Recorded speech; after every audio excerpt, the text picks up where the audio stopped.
The last bit of the meeting would have been of interest based on our discussions of the academic activity merit pay. Oh, yeah? There's a bit of a survey that was done across the country about tithes. Yeah. And I mean, huge variability. Yeah, go ahead. One of those, I think one of the directors wanted to send over one of the forms that they use to actually for the merit. He was going to distribute it. I got it. I'll forward it to you.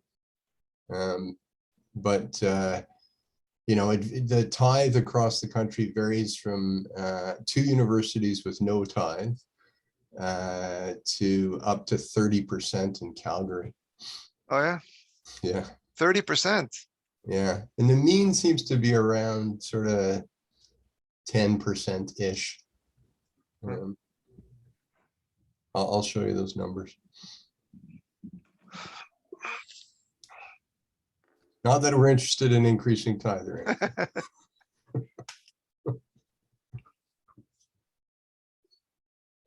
Good morning, everybody.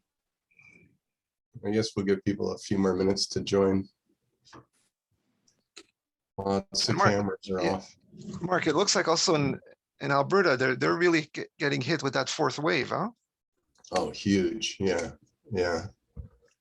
There's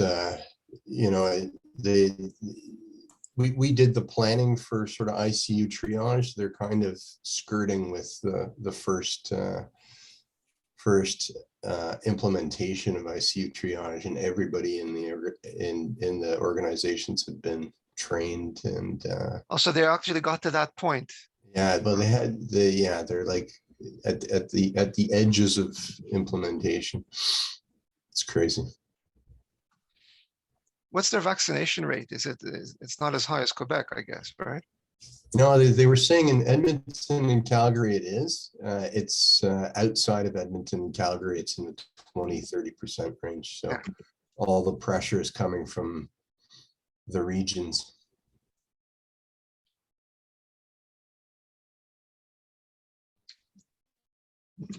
Morning, Ivan. George, you're on mute. Let's see. Christian, ça va? I muted myself. Morning. George, where are we this morning? What's the background? It's my favorite. It's Westbound Park. Okay. Sweet. It's only for rich people, eh? There. Oh, anybody can walk there. It's only 5 minutes from the hospital, so you can take a break. But don't feed the ducks.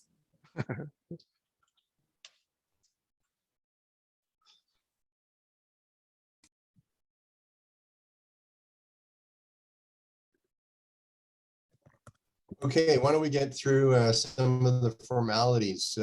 Welcome, everybody, and I'm just going to share my screen and show you the agenda.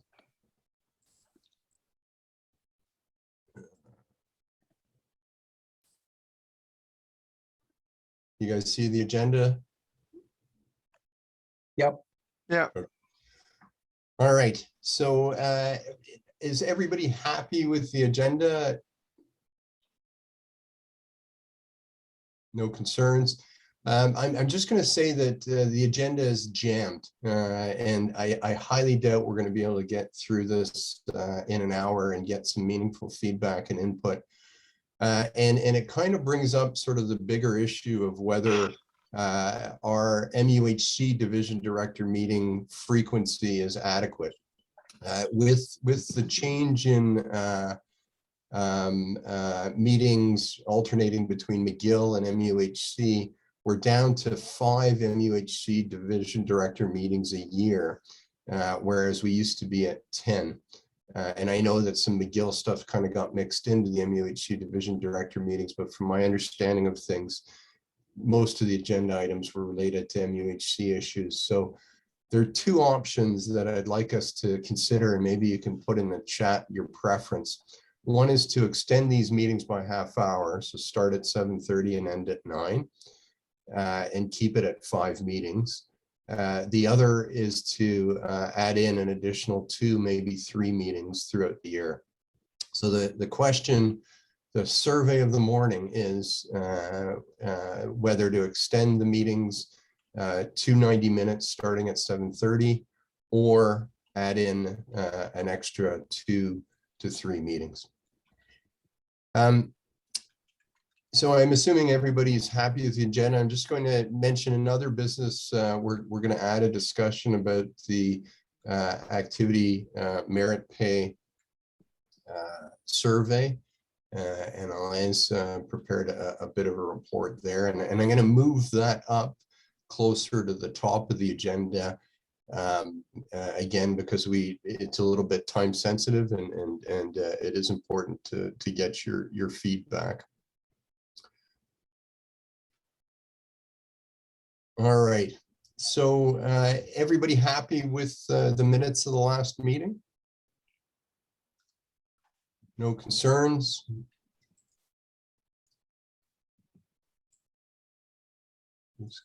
I had one question, actually. Yeah. Quick question. One of the notes mentioned 80% of the time to work at MUHC in the rules and regulations. Is that written in to the rules and regulations, or is that just a recommended amount? Because it was in our minutes. Yeah, the rules and the rules and regulations basically have a minimum clinical contribution of 20%, right, of your time, and then obviously that varies with job description and expectation for clinician teachers is, if I recall, 70 to 80%, and clinician scientists around 50%. And clinician scientists greater than 75% is again a minimum of 20%. But then I think we had a discussion where, and it looks unwritten, George, just to answer the question, that the notion was that if you held a PEM at the MUHC, that 80% of your clinical activity should be at MUHC. Right. And the suggestion was that we write that into the next set of rule revisions. Okay, because we were just discussing that at our division, and the question came up. Thank you.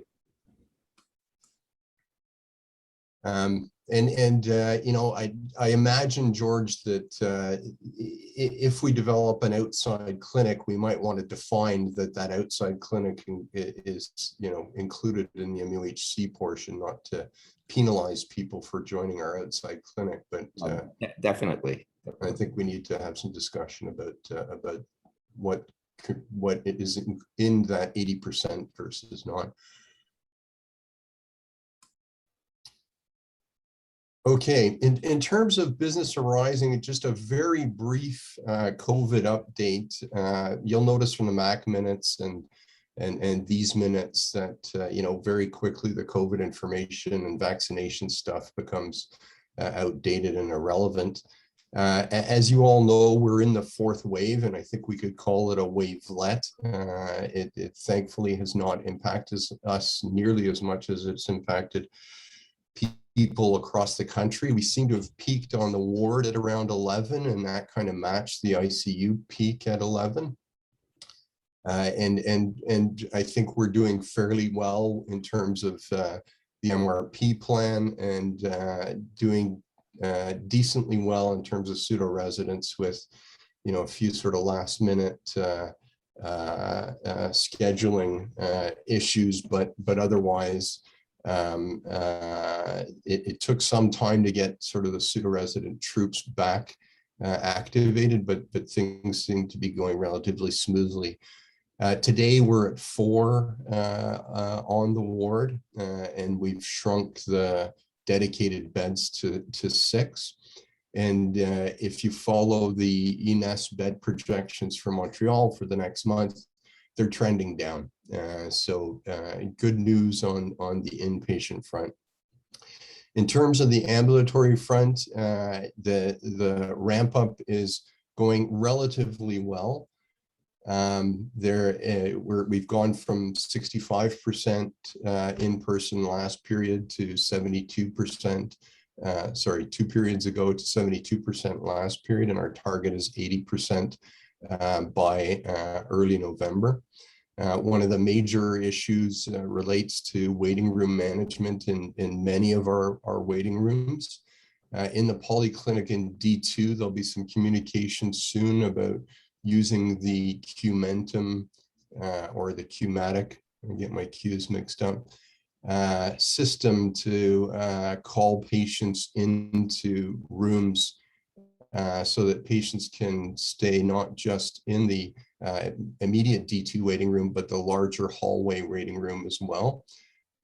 So we'll have some communication coming out about that. It's going to be a pain for the docs to get over the sort of implementation hump, like with any IT or IS change, but I think overall people will find it an improvement once we get over change-itis.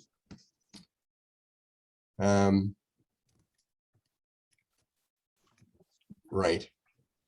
The other major issue is staffing, as you know, you read about in the papers, and it's impacted the MUHC, maybe not as greatly as other organizations, but we do have bed closures related to the fact that we can't hire enough nurses to open our funded beds. And with October 15th and the vaccine decree coming around the corner, that's only going to get worse, not a ton worse. I think we're projecting, Nadia, correct me if I'm wrong, having an additional 2 or 3 beds closed and on top of the 12 beds closed at the MUHC. And of course, the worry is that that's going to lead to, for the medical mission, that's going to lead to sort of more backup into the emergency room. That's right, Mark. It was about 3 or 4 beds from 62 down to 50, about 58. That's right, for the medical mission. And in terms of physician vaccination, there's only one physician in the medical mission that doesn't look like they're going to be vaccinated on time. And, you know, sort of good news story is 99.9% of our physicians are vaccinated, and you know, obviously it would have been a better news story had we been to 100%.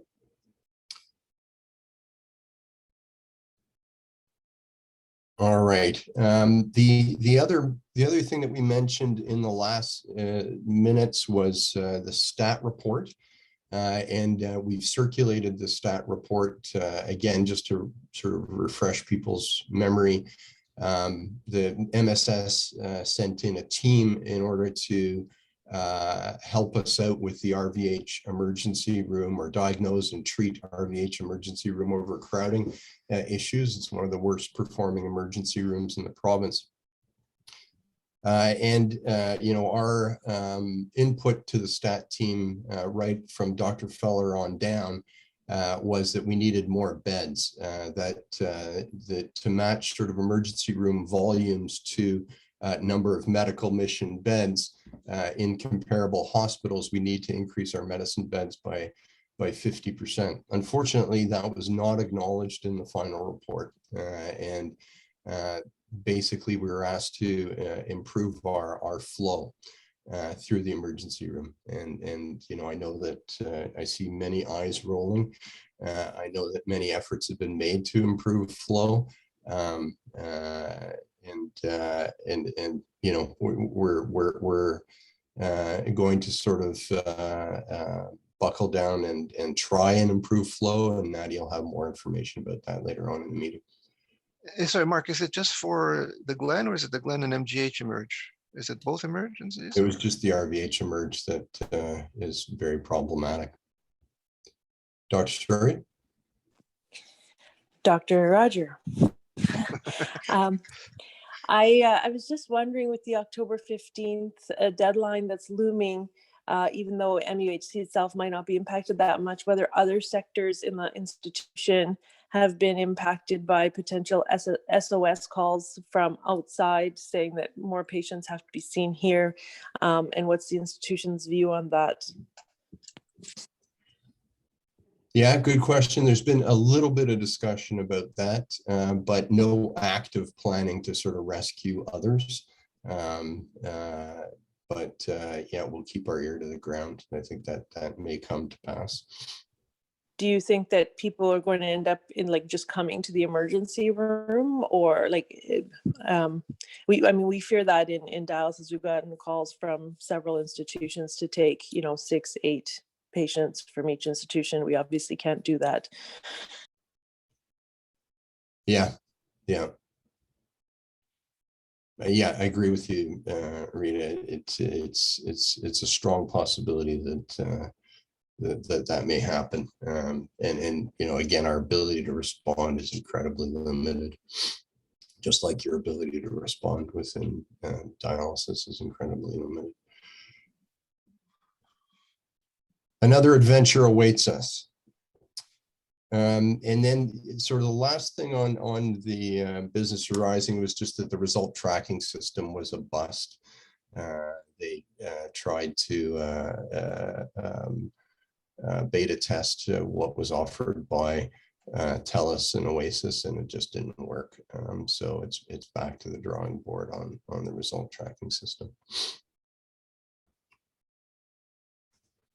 All right, so assuming no other business arising, I'm just going to share a couple of slides about the new PEM rules, and just to say that they're now active, and the contracts are available both on the FMSQ website and have been circulated by email to you.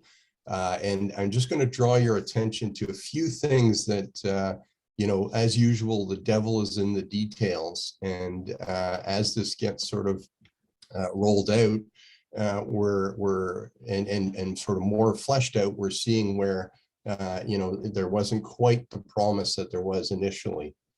So one is that the membres associés sans PEM elsewhere provision really is for a small list, an incredibly small list of places en grand besoin d'effectifs médicaux.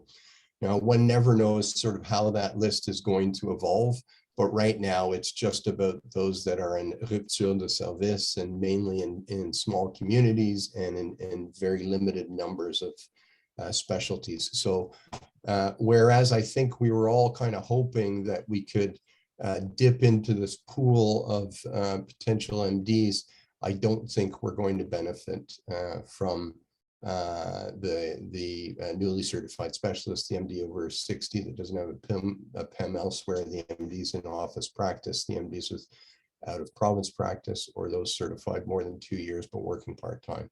So I think, interesting to know that that's available, but unlikely to benefit us at the MUHC. The disability PEM information really hasn't changed too much, exactly sort of as previously discussed and advertised. And the public admin functions one, I think the only thing that sort of needs to be determined is, as we sort of test the margins of that one, what they'll permit. Is it just people that have full-time jobs with the MSS, or does it include others that have full-time jobs in sort of the wider university health sector? The one that obviously is of most interest and probably of most benefit to the MUHC are the fin de carrière PEM. And again, there are sort of two options: the 63 and older transition to retirement, and the 65 and older pratique marginale contract. So the 63 and older, again requires 1 year notice as the 65 and over. But one of the important details is that it can be shorter if the institution is okay with it. So it really is to protect the institutions from somebody sort of saying, hey, I'm gone in 3 months, good luck. Or I want the 63 and older contract, or 65 and older contract in 3 months, and good luck.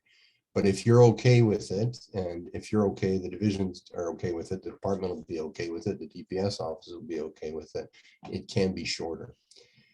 It's a 2-year non-renewable actif. And then, and this is sort of where, again, the devil's in the detail, you have to assume that they will not have privileges nor a PEM at the MUHC. In other words, that it is really 2 years and out.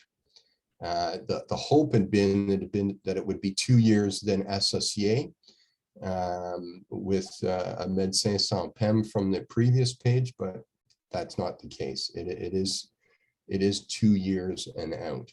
They can practice in an outside clinic. So, you know, with, you know, that option's available to them. And with our MUHC outside clinic that we're entertaining, putting together, that might be an option for them. They're non-compté at the time that they drop to 50%. And there's only 4 dates that you can pick, January 1st, April 1st, July 1st, and October 1st, to do this transition.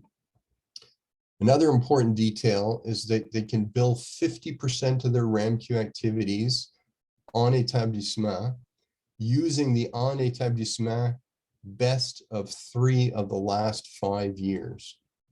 So that's another important detail. George had asked the question by email. It is the billings en établissement to calculate the plafond, the ceiling.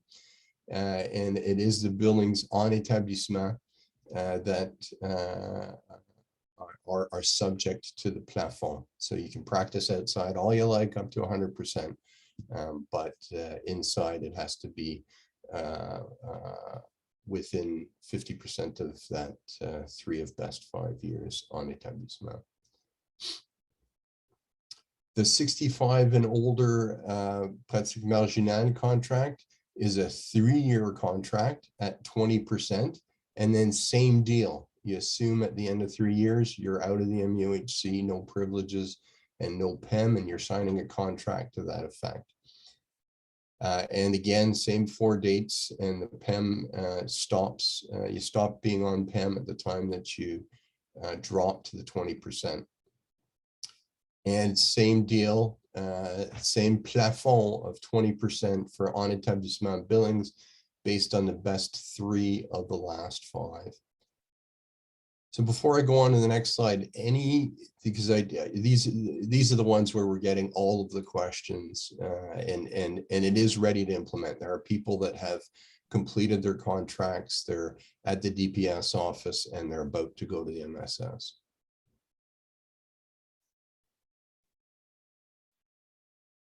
Mark, it's Mohan. A couple of questions.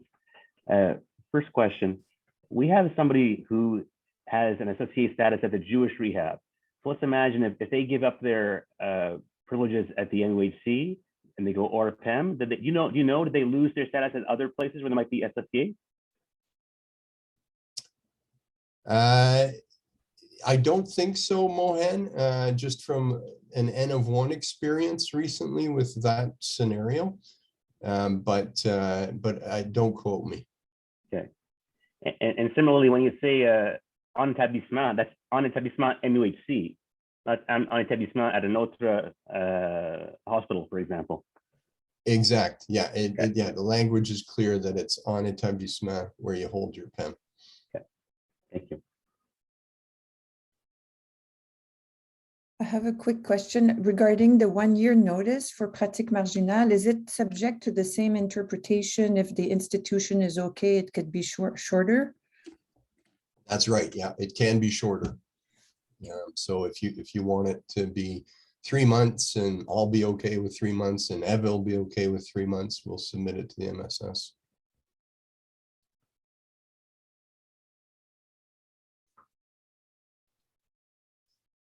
Okay, very good. I'm not monitoring the chat. I have trouble managing 2 things at once. If anybody's made any chat comments or questions regarding this, I can't help you. Yeah, Dr. Pinault made put something in the chat. I just sent that to you, Mark.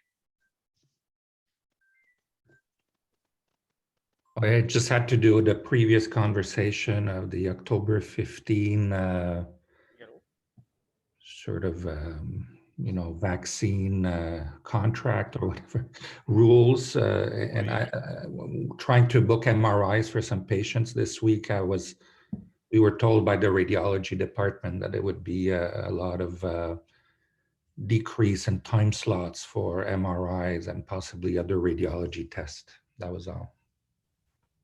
Yeah, sorry, I didn't put much emphasis on the impacts in other departments that are going to impact us primarily and secondarily. There are huge issues with the MDR and there are ORs that are going to be closed. And I think there's an impact on endoscopy, though I'm not 100% sure about that.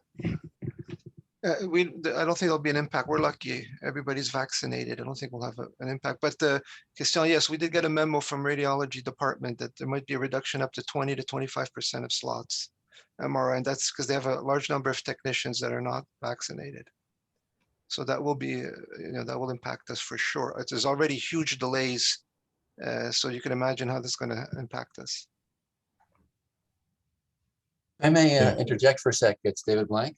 Yeah. The labs are in a similar situation.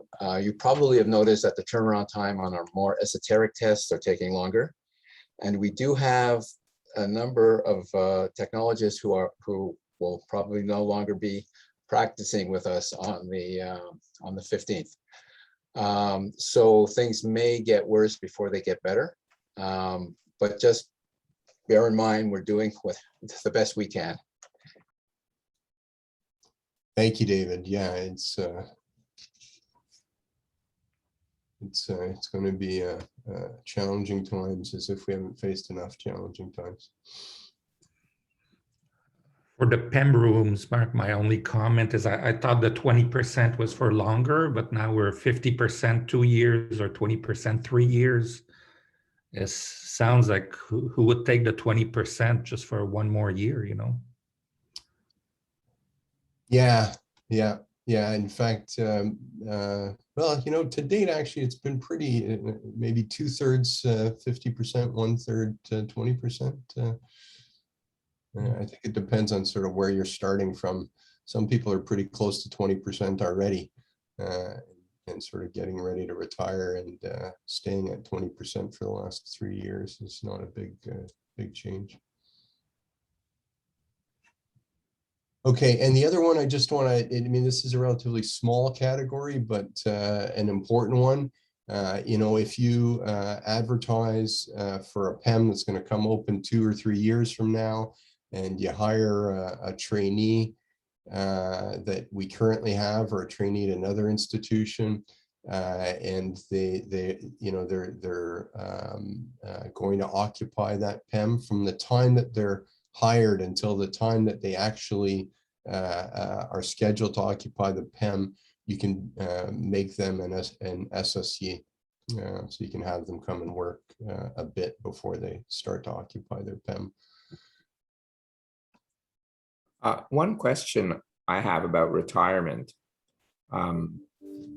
If there are people who are, like you say, working almost 20% already, because they're whatever, in their 70s and so on, and cut down, are there any rules that might kick in that they must choose some type of one of these options?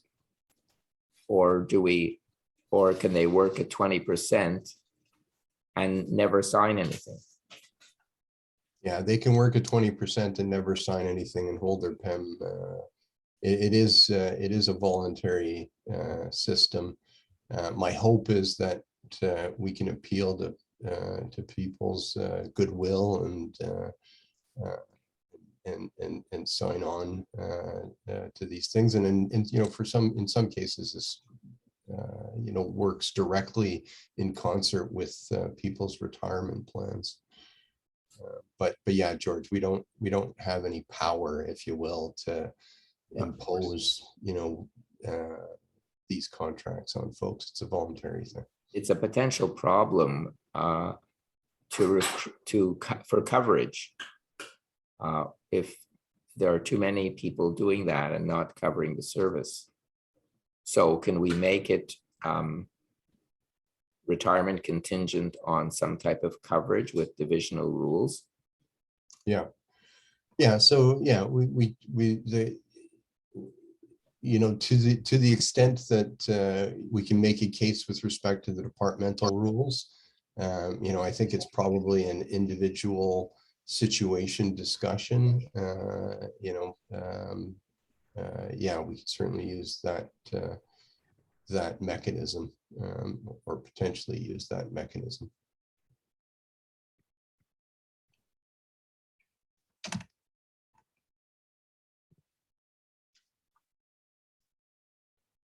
Okay.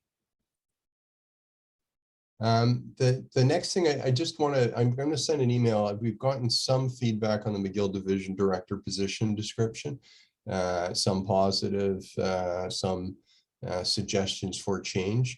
And I've with the executive, we've adapted some of it a bit, and we're going to send it around again for further feedback. If you're in agreement, just send me a quick email saying, in response to that email I'll send this afternoon, that you're in agreement. I just want to get a sense of the room. And if there's a lot of disagreement, then again, we might schedule an additional meeting just to go through that specifically. So I just wanted to plug that. Alain, are you okay with chatting about merit? Sure. If you can, Teresa, can I share the screen, Teresa? I believe so. Maybe Sorry, while can I it's ask a doing- quick question about the hospital division director ship? It does not apply, or the McGill one, it does not apply, I guess, to oncology and divisions that are here in medicine, but not at McGill? Teresa, I can't share. Maybe Marcus to come off, or? Oh, yeah.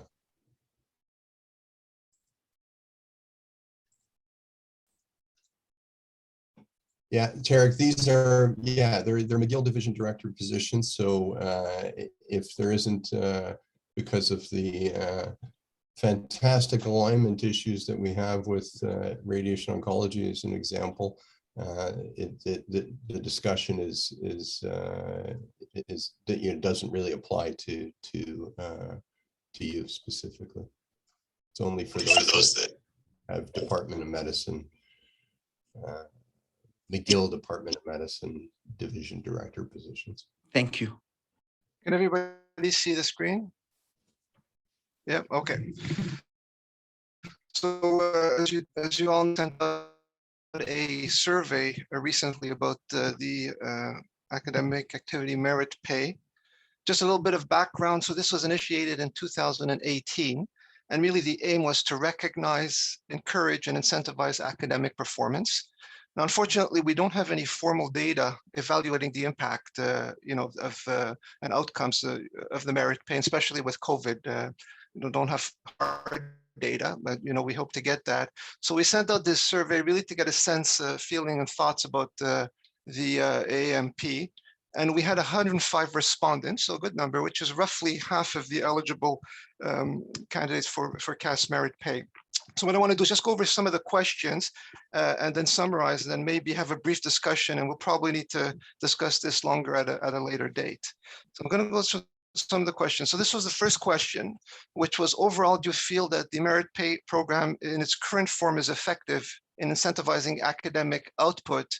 And what you see here is you have about, you know, at the lower end, about 55% that really didn't feel that right now in its current form, it was incentivizing academia. And maybe very, very few thought that it did. So now we gave different thresholds of money. I know money isn't everything, but we looked at that. And if the dollar amount were 4 times what it is now, so a mean of about 10,000, you feel the program would be more effective in incentivizing academic output. So this really actually, at this threshold of 10,000, we did have close to about 40% that felt that it would definitely affect academic output, and maybe about you know, maybe 25% that felt it didn't. So at this threshold, there was an impact. At lower thresholds, there wasn't really an impact. Then we looked at non-monetary recognition. So this question basically stated that if, some people feel that non-monetary recognition is sufficient, a letter, certificate of achievement or recognition without a merit pay. So if financial support for the merit pay were eliminated, you feel the program would be effective at incentivizing academic output in the current system. And basically what you can see here is that a majority didn't feel that, it would be nice recognition, but didn't feel that it would serve as an incentive, just having basically a letter or a certificate. So this question, what tax changes would you support to enhance the program?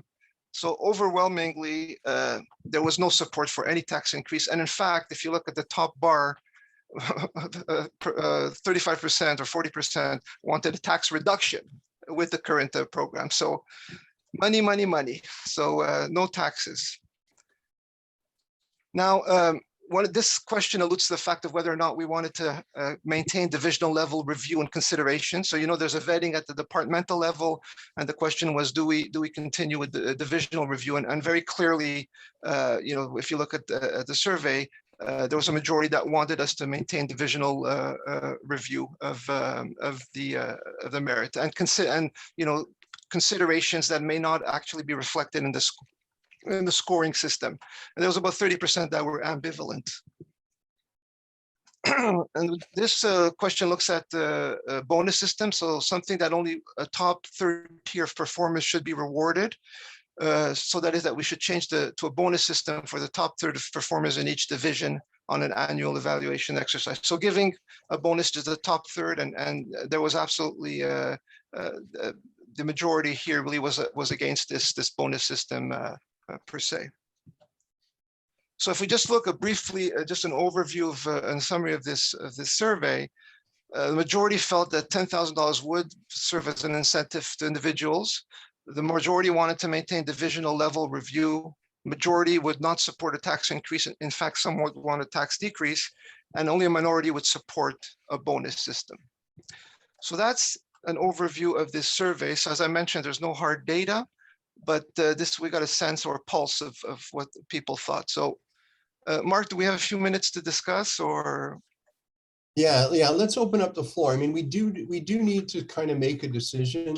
We have to develop the budget for next year, in the coming months. And I mean, truthfully, in 5 months, but I sense that this is a bit of a hot button issue and want to make sure that we get it right. Anytime you talk about space, time, or money, yeah, it becomes an issue. People get excited. So any thoughts about anyone? I mean, increase the, increase. Okay, yeah, Rita.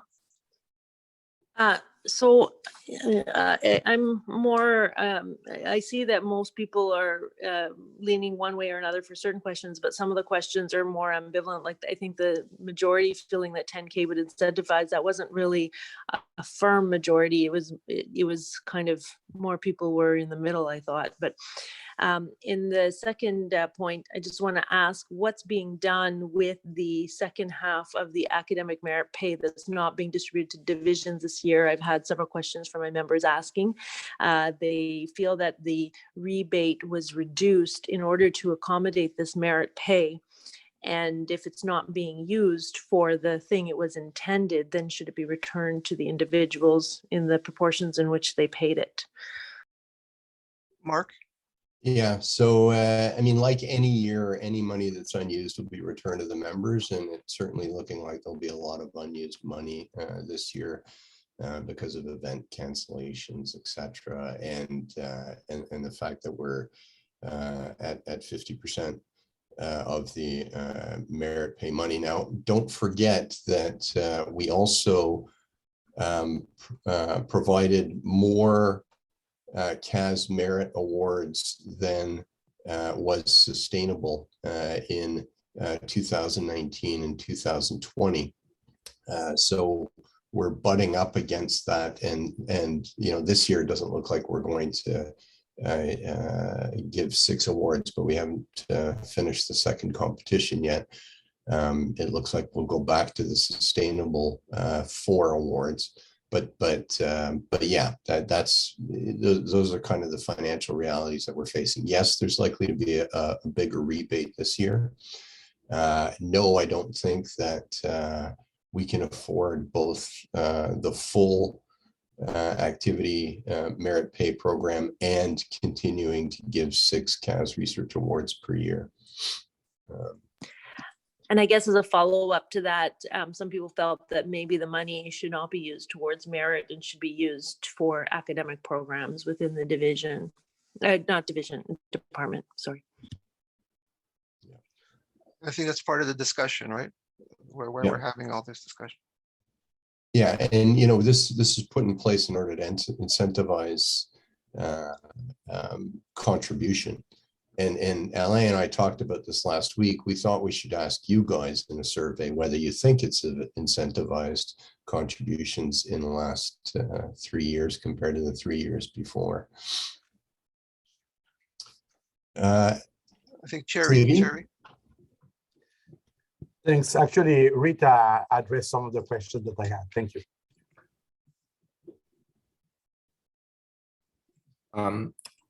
George, I would clearly, I mean, the number 1 and number 3 are in opposition to each other. Right. So, Yeah. Provided the rest of the budget doesn't suffer, if we have no tax increase, it's hard to increase the amount.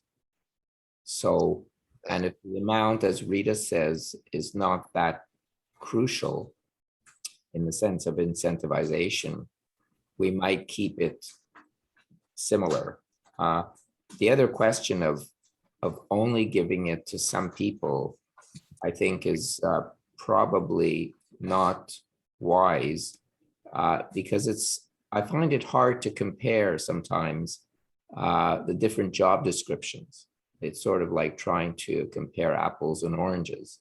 So within the same job description, you can sort of maybe make decisions based on some data. The other ones are far more difficult if it's not research and publications, but other sort of softer data contributions and so on. So I think it's nice to have, and it is some type of a motivation. It's not strong, clearly, but it's I think it's worthwhile keeping it up to a point and not having too much of this merit creating the differences between people and then between job description categories. So George, you're suggesting status quo, basically? I think so. I would favor status quo. I think it's not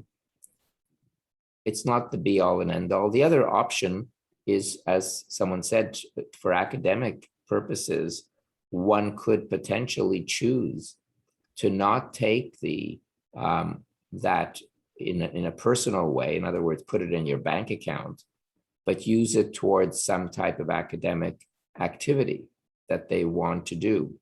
Go to a meeting or set up some kind of a program within the divisions. That's another option to use that money. For example, our program committee person, we had given a stipend. There wasn't enough stipend coming from Mcgill to cover all the expenses in the program. So the division provided a stipend, which was not a stipend that they put in their bank account, but it was used for support of the residents and programs and so on that go along with directing the residency training program. Mm-hmm. Okay.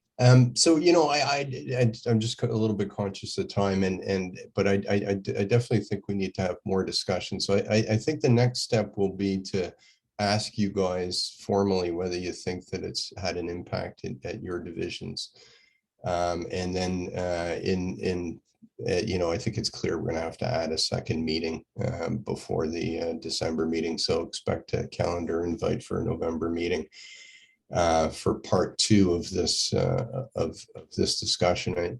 I think the survey results sort of suggest status quo, and the discussion, I guess, suggests status quo.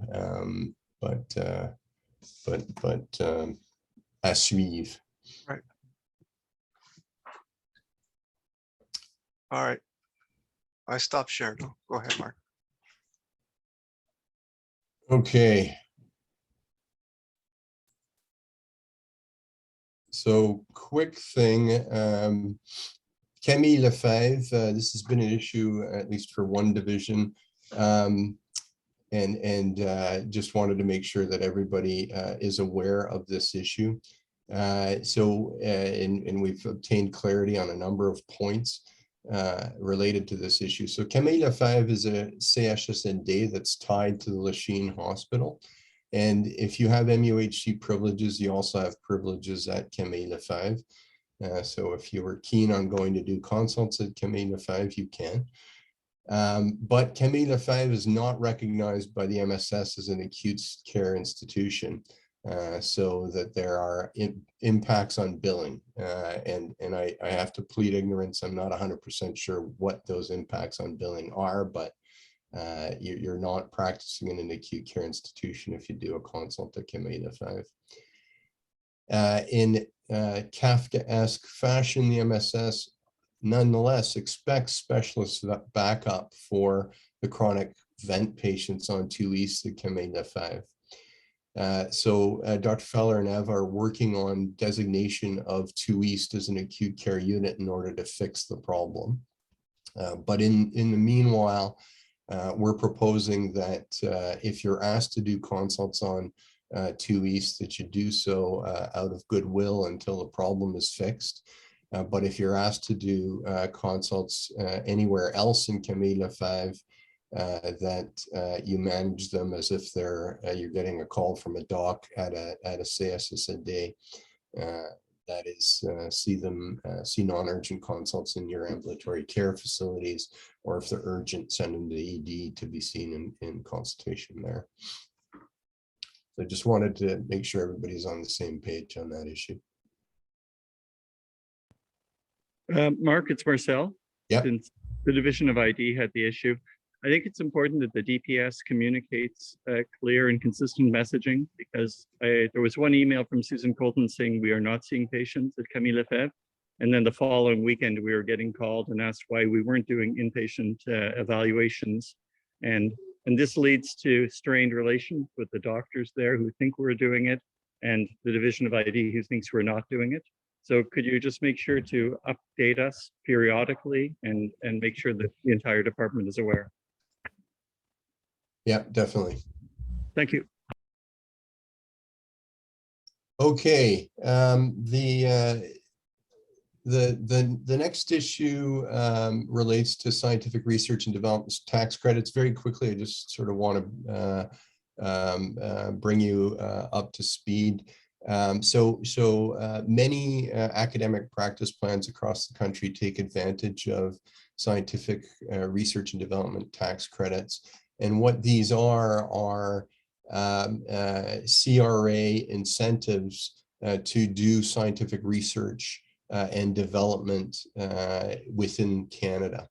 As per the CRA definition sort of shown on the slide, you'll recognize that a lot of what we support with the MUHC Association of Physicians fits the bill of scientific research and development. A few sort of important things to know. SHRED's tax credits have to flow to a corporation, and the Association of Physicians is an association, so can't claim SHRED credits. And the MUHC Department of Medicine has a non-for-profit that we had to set up in order to open an outside bank account after the MUHC kicked us financially out of the institution. So as an NFP, a non-for-profit, we can't claim SHRED credits. There was a bit of a chill in academic SHRED tax credit land because the CRA went after St. Mike's radiologists who were claiming SHRED tax credits, but they settled out of court and settled on the public record last year, and it's kind of reopened or thawed chill. And basically what the consent and judgment articulates is that practice plans that provide salaries for protected time for radiologists, for academic docs, or grants that flow, operating grants that flow through a research institute qualify for SR&ED tax credits. So with the Association of Physicians, we fund theoretically up to 2 million a year. Now, we never actually spend 2 million a year because we're usually quite successful in getting the foundations to match our funding, the MUHC Foundation and the MGH Foundation. So it's typically in the sort of 1.2, 1.5 million range. The interesting thing is that the federal tax credit is supplemented in Quebec by a Quebec tax credit, so that the total tax credit is 50% of these funds. So this could give us a revenue stream that we currently don't actualize of 600K to $1 million per year, which, you know, I obviously would be great to have to incentivize our academic programs, you know, linking to our prior discussion. So the Association of Physicians at the last meeting last week approved that we spend up to $40,000 to obtain 2 independent assessments because we want to be not sure but doubly sure as we set this up that we're sort of safe, if you will, with our structures. So we're engaging with Ernst & Young and Yves Hamelin LLP, a small boîte that does business with FACNet to give us these opinions. I just wanted you guys to be aware that this is sort of in the background, and I think a good news story if we can actualize it. Before I go on to the next thing, any thoughts, comments, questions?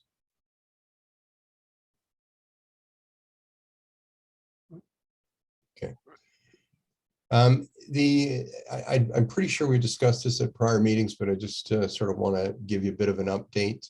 As you all know, the tunnel from the Glen to the metro station and to the 5100 de Maisonneuve building has opened. There is a 5th floor that's currently shelled, owned by the MUHC Foundation as part of the Arthur Porter fiasco, that is available for rent from the MUHC Foundation. We're exploring 4 options. One, to rent the shelled space from the MUHC Foundation. We pay to build to suit, and we run the outside clinics. To the 4th option being Brunswick Group basically builds the space to suit, and they run everything, but they take 21%, 21.5% of our billings plus taxes. And that 4th option is kind of what the PEDS group currently does. And then there are 2 other sort of middling options between those sort of extremes. We've received 2 business plan proposals because the MUHC Association of Physicians gave us the authorization to obtain a business plan proposal, formal business plan proposal for this. One from the Fédération Québécoise des Coopératives de Santé, and one from Raymond Chabot. And we've created a task force as per the emails that we're flying with representatives from your divisions that have had outside clinic experience or setting up outside clinic experience. And we'll review these proposals and pick one. The hospital's given us a little bit of pressure to make a decision about that 5th floor space. Otherwise, they're going to release it to the world for potential lease and revenue. Thoughts, comments?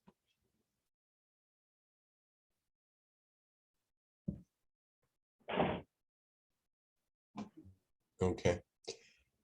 All right. So moving along, in our last 5 minutes, I'm going to hand the floor over to Nadia, but I think it's quite clear we're going to have to add in a second meeting. Thanks, Mark. I think, let me just get at least through the first part, which is this is, I think, fairly easy and straightforward. I'm just sharing my screen. What we've discussed is that's come up at a few meetings, and at this meeting, at the medical mission executive committee, outpatient committee, sorry, the executive. The idea that, you know, some groups are getting a lot of referrals and feel that some of the referrals are not appropriate for tertiary quaternary care center. And so the idea is that, you know, how do you decide, you know, who's accepted for clinic, and what do you do with the other patients, and can we formalize this? I don't know if you can see this form here. This is just an example of a form that we would like to eventually put on an MUHC medical mission section of the MUHC website. In other words, the MUHC has a website. The medical mission right now does not have a page or a section, but we are in the process of developing that, and Mark is working on developing that. And within that section of the medical mission, there would be a place to put, you know, the different clinics that are offered, the location, how to refer, and the type of patients that are accepted, and the type of patients that should be redirected elsewhere. At our medical executive committee yesterday, we had the associate DPS, Claudine Lamar, who told us that, you know, they will not micromanage this. In other words, you can decide who you will accept, who you will redirect, where the patients can go in the community, but they, you know, they would like this to go through the DPS's office to at least have a look at it to make sure it looks appropriate. And once the DPS's office says, okay, this looks reasonable, this could be posted on the website. In terms of clinics in the community where the patients could go, there is help from the people from the Office of Partenariat, people like Carole Lapierre and other members of her team could help you to you know, decide where to redirect patients, and this would be done based on the where the patients are living in the community. I think Rita, I don't know if you want to say a few words, because Rita has been at a meeting with me, and Rita herself has a nice form for nephrology patients. Rita, do you want to say a few words about this? Yeah, I'll just briefly say that we were getting a lot of consults for patients who are relatively stable with respect to their kidney function, low risk of progression, not a lot of complex comorbid disease, and they were taking up a lot of space on our waiting list. And so we decided to put together a triage form to send a letter back to the referring docs saying that these are low risk patients. And we decided not to refuse anybody because we didn't know what the medical legal implications would be, or ethical implications would be. So we just said that this is a low risk patient. Can you consider following the guidelines, et cetera, letting us know if they deteriorate, and we'll book them, but we're not going to book them soon. And then we give them the option of writing on the form back saying, no, we absolutely want this patient seen within 3 months, and why, versus they just wait for their 12 to 18 month appointment. So this is, thank you very much, Rita. So this is excluding the, this is not the CRDS, this is not the patients coming in through the family doctors through the CRDS. I just want to emphasize that this is for patients who might be seen in the emergency room or by your colleagues in other clinics at the MUHC. So what I would encourage you to do for now, at least to start, is to come up with, you know, this kind of, we can send you this form, you can certainly modify it as it suits you. But the idea is to set up this, to create criteria for your clinics. I would, particularly for your specialized clinics, to create criteria and find, place in the community where they can be redirected, again with the help of Carole Lapierre and her team, and then send them forward to us. What I'd like to do is group some of these and send it to the DPS's office to have them rubber stamped, to have their approval rubber stamped, and this will then go onto the website. I know we don't really have much time to discuss. Are there any pressing issues with respect to this or concerns? Yeah, Nadia, it's just quickly, we have a triage form also, but the big problem we've had is where to redirect patients, because sometimes we redirect them to clinics and they don't accept the patients because, it's sort of offloading. So, I mean, that's critical to be able to have a place where to redirect. So I don't know if Carole Lapierre is actually looking into that.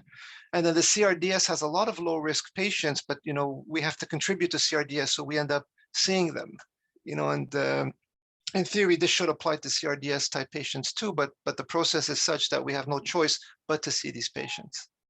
Yeah, I think it all ties into this idea of, this outpatient clinic. If we can create, there's going to be, clinics, patients that will be seen within the institution and perhaps patients that will be seen outside the institution. So those CRDS type patients or these patients here that you may want to redirect, for instance, to your outside clinic or to another clinic, right? So I think that, the whole topic of ambulatory clinic has to be revisited. What do we prioritize within the hospital? What do we send to the community? What do we send to our own outpatient clinic? So there's a lot of work to be done. Yeah. I'd like at least people to start looking at particularly their specialty clinics that feel that they're overwhelmed with consults to see, to start looking at filling this out and to start the conversation. I think this is going to be a large initiative. It's going to take time, but I'd like at least to get started on this. Mark, do you want to add anything to that? No, I think, it just dovetails with our discussion nicely about the outpatient or the outside clinic, I should say. We keep the tertiary quaternary high intensity stuff that requires resource within the walls of the institution. And we take the lower intensity stuff outside of the walls of the institution. I'm a little bit skeptical that Carole Lapierre and her gang are going to be able to help you. I think they'll turn back to you and say, well, who's in the community that can help you out? I don't know to what extent folks have links, and I'm sure this varies by division, links to the community and outlets. We just need to set up those channels. I think Molly's got a question. You're muted, Molly. Yeah, so I wondered, a couple of years ago, there was an entente between the MUHC and a group of family member or family medicine people who worked in CLSCs around, and whether you had access depended on your postal code, so your regional, where you were living at that time. And I found it very, very useful over the years. I think it's still in place. So the nurse in the medical day clinic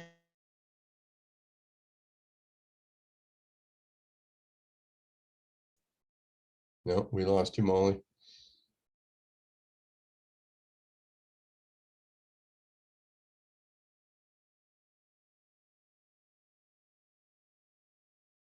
All right, so the timing's not great. It's at the end of the meeting. We totally lost Molly. So yeah, listen, folks. I think I haven't had a chance to read the chat, but we'll definitely add in an extra meeting to get through the rest of the agenda and give a little bit more airtime to some of these very important issues where we need your feedback. Thanks, everybody. Thanks, everyone.